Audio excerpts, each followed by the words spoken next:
8 mėnesio diena.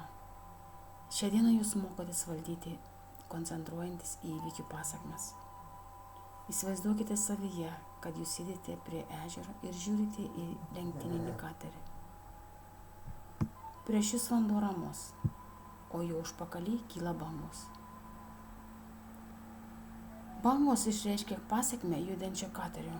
Pažiūrėkite į medį ir augančius augalus. Lapelį galima apžvelgti kaip pasekmę egzistuojančio medžio.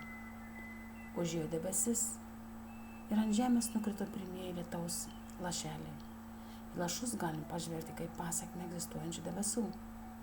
Panašių pavyzdžių pas mus nesuskaičiuojama daugybė. Jūs imkite bet kokį reiškinį ir koncentruokitės į vieną iš jo pasekmių.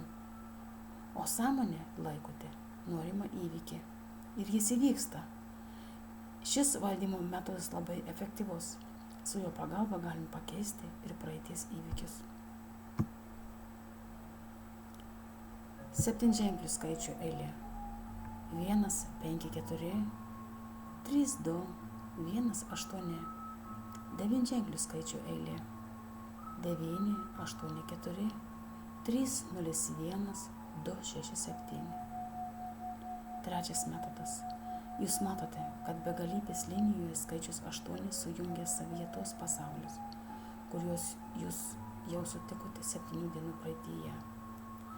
O kada jūsų pasaulis susilies su visais pasauliais, jūs matysite, kad jūs labai laimingi savo sieloje ir kiek stipriai skirtingi pasauliai.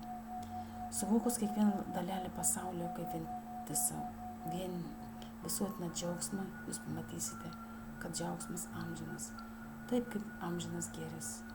Ir šiame visuotinio gėrio statuse jūs pakeliate rankas į viršų ir pamatysite pasiųstą Dievo gerumą, kuris jūs kviečia į amžinybę. Pamatysite amžinybę toje vietoje, kur jinai yra. Pamatysite amžinybę ten, kur jos nėra. Pamatysite amžinybę ten, kur jinai visada buvo. O jūs būsite amžinybės kūrėjas iš kito matymo taško, ten, kur jos nėra.